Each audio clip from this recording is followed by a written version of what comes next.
السلام عليكم ورحمة الله وبركاته. الحمد لله الذي أمرنا بالأضحية ونهانا عن البخيلة، والصلاة والسلام على سيدنا محمد خير البرية الموصوف بالسماحة، وعلى آله وصحبه ومن تبع رسالته العزيزة. أما بعد، فيا عباد الله، اتقوا الله حق تقاته ولا تموتن إلا وأنتم مسلمون.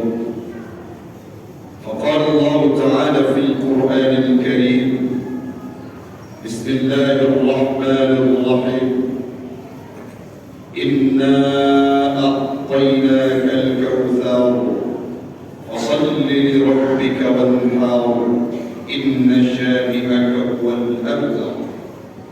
وقال تعالى في آية أخرى: فكلوا منها وأطعموا البئيس الفقير.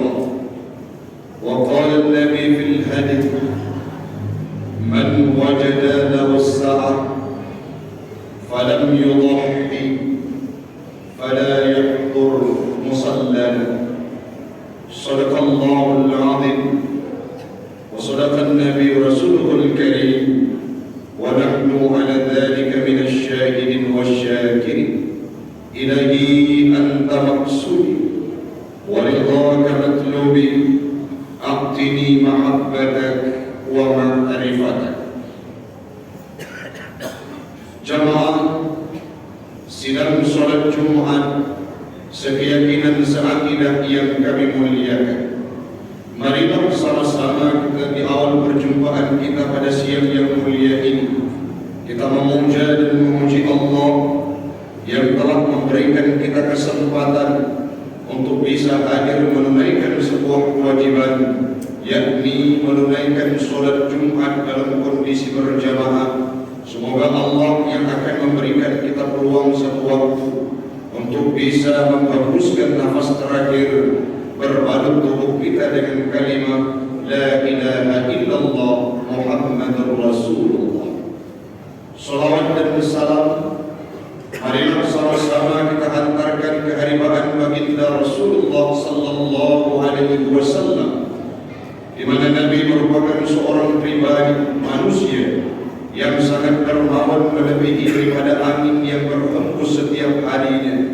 Tidak ada satu manusia pun yang mampu menandingi dan mengalahkannya. Maka tugas kita semoga hari ini kita mampu mengikuti sedikit banyaknya dari perjalanan dan sepak terjang beliau dalam dunia kebaikan.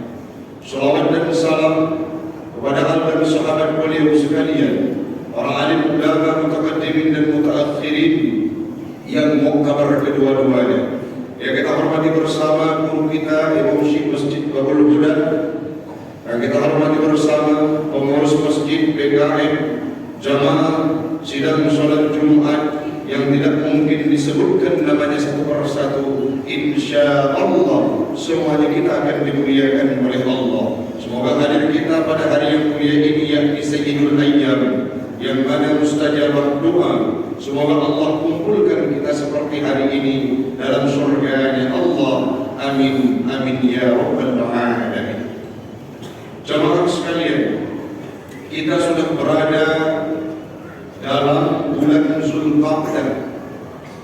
Akan hadir satu waktu di mana Allah memberikan tanda-tanda kekuasaannya, alamat dan dalil kekuasaannya terhadap sebuah sejarah dan sebuah pengorbanan yang dilakukan oleh dua insan pilihan, yakni Nabiullah Ibrahim dan Nabi Ismail, yang tepatnya kita rayakan dalam bulan Zulhijjah.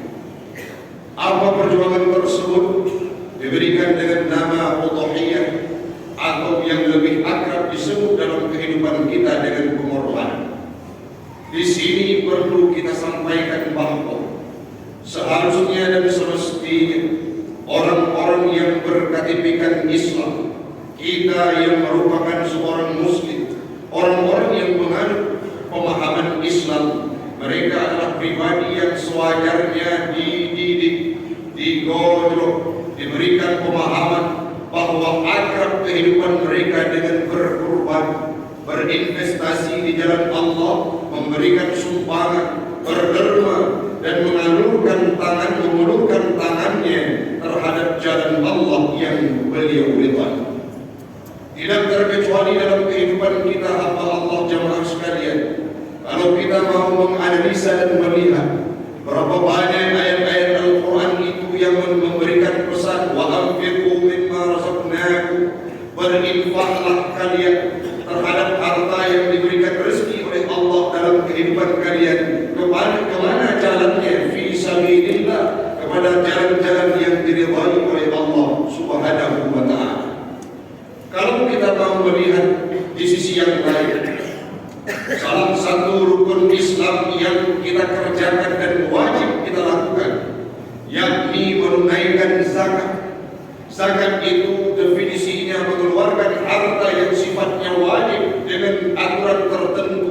Kita berikan kepada orang-orang yang mustahak zakat. Artinya kita bersedekah zakat harta kepada orang-orang yang membutuhkannya, yang sifatnya wajib.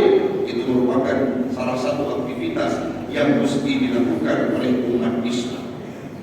Berbicara terhadap pengorbanan, seharusnya umat Islam ini adalah orang yang melakukan korban secara spontanitas. Kenapa? Karena banyak ayat yang menyampaikan, banyak hadis yang menuturkan, diwajibkan, difardukan, disunnahkan kepada orang-orang yang berKTP-kan Islam untuk peduli kepada orang-orang lain, orang-orang yang berada di sekeliling kehidupannya. Bagaimana caranya Ustaz? Dengan cara memberikan hartanya, menyumbangkan kelebihan dari kehidupannya pada orang-orang yang membutuhkannya. Dan itu merupakan sebuah agenda wajib, yakni zakat yang kita keluarkan. Lantas bagaimana sikap kita terhadap korban? Seharusnya di satu tempat yang notabene orang-orang menganut agama Islam, berKTP-kan Islam, di tempat tersebut kita akan mendapatkan banyaknya bersimak darah pada hari raya Aidil Adha. Namun apa yang kita telah lihat hari ini, walaupun disampaikan dalam hadis, disampaikan dalam ayat firman Allah, tetapi berapa banyak orang-orang yang punya harta, mereka kikir untuk mengeluarkan hartanya berkorban pada hari raya Aidil Adha. Berapa banyak orang-orang yang punya kesanggupan tapi mengabaikan urgensitas untuk berudhiyah di hari raya Aidil Adha. Ini perlu kita tanamkan dalam pemahaman kita, terutama orang-orang yang berKTP-kan Islam. Bagaimana loyal terhadap agama, tidak sungkan bila ada harta untuk mengantarkan hewan sembelihannya pada pagi hari raya Aidil Adha dan hari tasyrik mendatang. Bagaimana sikap pesan Allah dalam Al-Quran? Wa at'imu minha wa faqulu minha wa at'imul ba'isa al-faqira. Apa maksudnya? Wahai Muhammad dan orang-orang yang mengikuti Muhammad, ataupun orang-orang yang berpaham Islam, orang-orang yang berKTP-kan Islam, makanlah kalian daripada rezeki yang diberikan oleh Allah Ta'ala. Yang selanjutnya apa pesan Allah? Wa at'imul ba'isa al-faqira. Berikanlah makan dari harta yang Allah titipkan dalam kehidupanmu. Kepada siapa? Mereka orang-orang yang menderita, orang-orang yang terisolir dari kehidupan, orang-orang yang tidak tahu mencari sesuatu versinya kemana, orang-orang yang termunta-munta dalam kehidupan kita, al-faqira, dan orang-orang fakir miskin yang kita dapati dalam kehidupan kita. Jemaah sekalian, untuk menjadi tangga semangat kita untuk berjuang, di sini kita perlu memahami bahwa Allah yang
pondoknya seperti tukang parkir jemaah sekalian.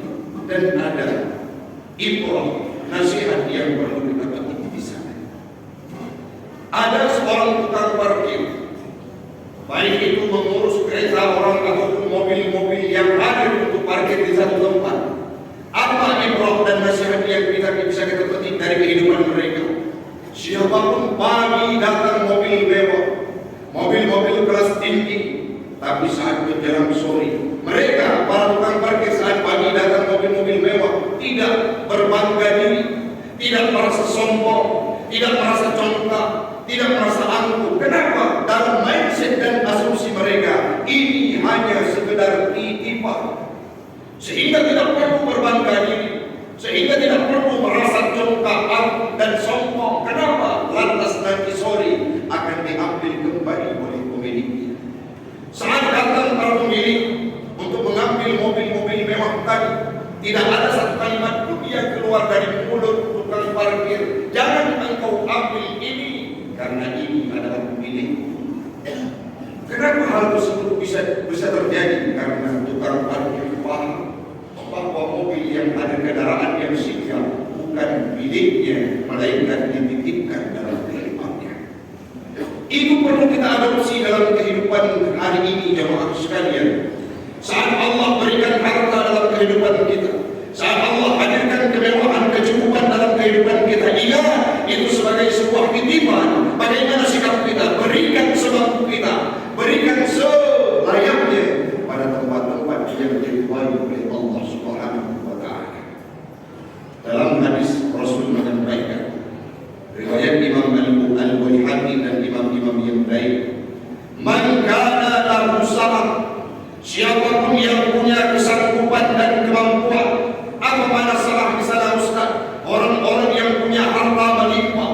Kalau kita lihat dalam siklus kehidupan mereka, ada seorang anak yang sekolah. Anak tersebut berkata, ayah, bapak, saya ingin diberikan sepeda motor yang bagus untuk mudah saya pergi ke sekolah.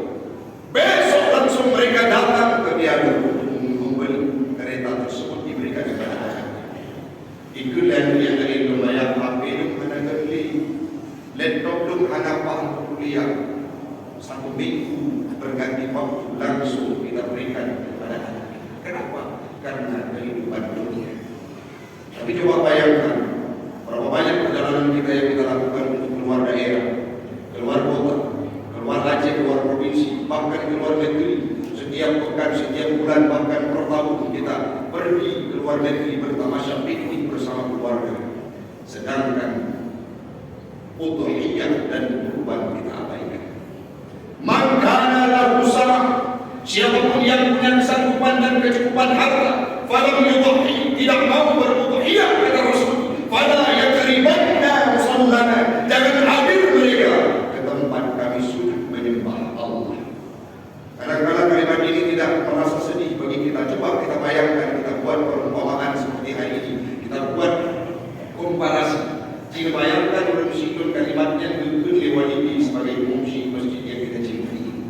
Saat melihat orang yang pikir tidak mau mengantarkan hartanya ke masjid, wali berdiri dan berkata, ulun dong bete dijak berhijau kemayang berdiri tidak ada.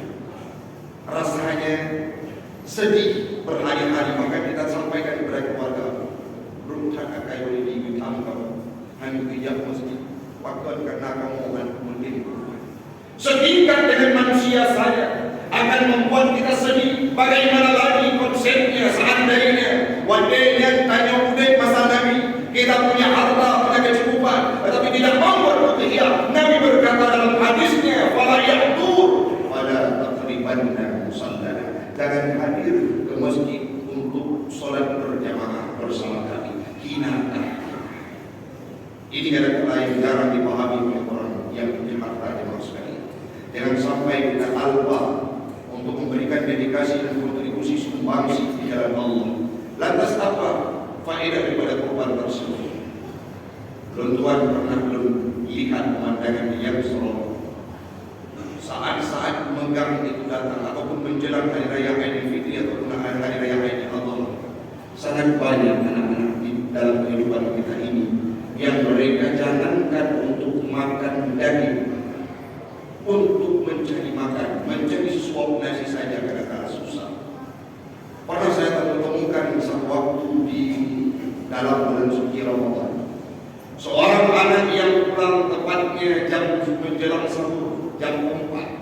pohon rambut saud. Saya kebetulan pulang dari sebuah agenda memimpin Qiyamul pada waktu itu. Berjumpa dengan anak tersebut, kami singgah di simpang dulu. Apa yang dibahasakan? Duduk dia di sudut-sudut jalan, bukan mengemis. Tapi saya lihat kenapa adik belum pulang. Maka anak bolong dia mampu menghampiri kami. Ijazah daun kamu itu kerana lupa. Belum situ kenali, maklum kenali kamu tinggal bersama kakak dan satu orang adik, tiga kali tinggal dalam satu rumah. Jadi makan tepi-tepi malam, anak bui baju di kakak dan adik belum tahu, anak belum. Jadi pun saya tidak mau mencari sedekah untuk mengemis. Tapi kalau ada orang yang menanyakan, saya sampaikan. Kalau ada orang yang memberikan kerja, saya mau melakukan tujuannya untuk bisa bawa pulang nasi ke rumah. Itu harus wujudkan kehidupan anak-anak yang terisolir dalam kehidupan kita. Lebih-lebih menjelang hari raya Idul Fitri dan hari raya Idul Adha. Bayangkan, seandainya banyak orang berkorban seperti di wilayah kita sampai 50, 60 sapi setiap lebaran hari raya Idul Adha itu menggembirakan, membuat hati-hati para fakir miskin, terutama anak-anak yatim dan piatu yang mereka tidak tahu mengambil seorang ayahnya. Tiba-tiba hadir panitia kurban membawa daging tersebut. Tidak hanya bisa dimakan, tapi bisa dijual untuk dibelikan pakaian hari raya. Segala sesuatu bisa dipenuhi dengan berkat adanya kontribusi kita yang berkurban pada hari raya Idul Adha.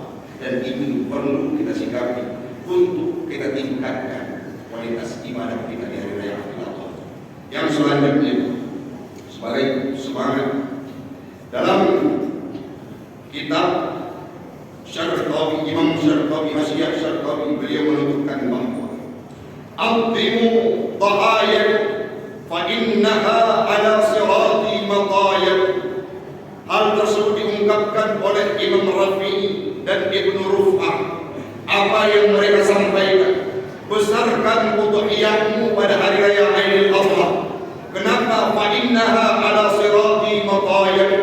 Karena udhiyah tersebut menjadi tunggangan, menjadi kendaraan untuk kita melewati sirat yang seperti rambut terbelah 7. Kalau ada hewan udhiyah yang kita korbankan dalam hari raya Idul Adha, pastilah akan berdiri seekor tunggangan nantinya.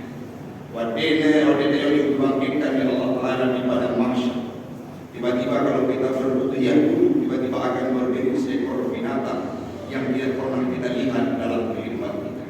Tidak sama binatang di samping tempat kita dibangkitkan. Saat kita melihat langsung kita berkata, man anta siapa?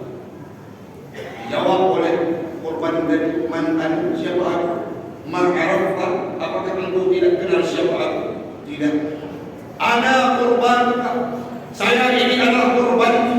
Alladzi qarabtani, yang engkau kurbankan fi yaumi Idul Adha, yang engkau kurbankan di hari raya Idul Adha, taqarruban ila Allah, dengan tujuan untuk mendekatkan diri kepada Allah dan ikhlas melakukannya, sehingga berdiri tegak satu kendaraan. Irkab ala dhahri, rundur di kendi binatang tersebut, sehingga kita mengendarinya melewati panasnya padang mahsyar, bahkan mampu kita lewati sirat yang begitu halus. Bayangkan dampaknya bagaimana jemaah sekalian. Hari ini bagi kita yang masih ada, yang punya harta, masih ada waktu kurang lebih beberapa pekan ke depan untuk kita berikan investasi berkorban di jalan Allah, yang mana manfaatnya akan kita terima sendiri setelah kita dibangkitkan di yaumul qiyamah nanti. Banyak orang yang memikirkan bagaimana saya simpan harta untuk bisa dinikmati oleh keluarga di kemudian hari. Tapi sedikit manusia yang mampu membayangkan apa yang saya simpan setelah saya meninggal dunia saat saya berada di padang mahsyar. Ini salah satu jawabannya jemaah sekalian, yakni mari sama-sama kita berudhiyah di dalam hari raya Idul Adha mendatang untuk menjadikan sebagai agenda kehidupan sosial, mampu berbagi dengan orang-orang fakir miskin, terutama terutama anak-anak yatim dan anak-anak piatu yang tersulut, terisolir dari kehidupan kita, khususnya di wilayah Kota Kusuma ini. Mudah-mudahan bermanfaat bagi pribadi saya, umumnya kepada jemaah sekalian. 20 menit sudah kita bersama, tidak terasa. Mari kita bacakan rukun doa al-khutbah, harap disimak supaya saat Jumat kita pada siang yang mulia ini. Alhamdulillahi Rabbil Alamin, wassalatu wassalamu ala sayyidina Muhammadin sayyidil mursalin wa ala alihi wa sahbihi ajma'in at-tahirin. Amma ba'du fa ya ibadallah, ittaqullaha haqqa tuqatih wa la tamutunna illa wa antum muslimun. Faqala Allah ta'ala fil Qur'anil Karim, Bismillahirrahmanirrahim, Inna a'tainakal kawthar fasalli li rabbika wanhar, inna shani'aka huwal abtar. Barakallahu li wa lakum fil Qur'anil Karim wa nafa'ani wa iyyakum bima fihi min al-ayati wa dhikril hakim wa taqabbala minni wa minkum tilawatahu innahu huwas samiul basir.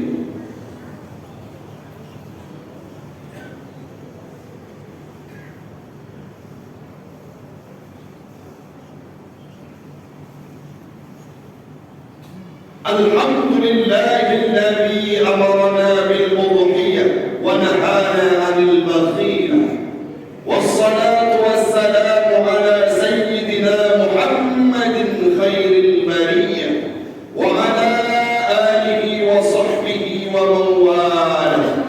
Amma ba'du fa ya ibadallah, tubu ila Allah tawbatan nasuha. Inna Allah wa malaikatahu yusalluna 'alan nabi, ya ayyuhalladzina amanu sallu 'alaihi wa sallimu taslima. Allahumma ighfir lil muslimina wal muslimat wal mu'minina wal mu'minat al ahya'i minhum wal amwat. Allahumma a'inna 'ala dhikrika wa syukrika wa husni 'ibadatik. Rabbana atina fid dunya hasanah wa fil akhirati hasanah wa qina 'adzaban nar. Wa la dzikrullahi akbar wallahu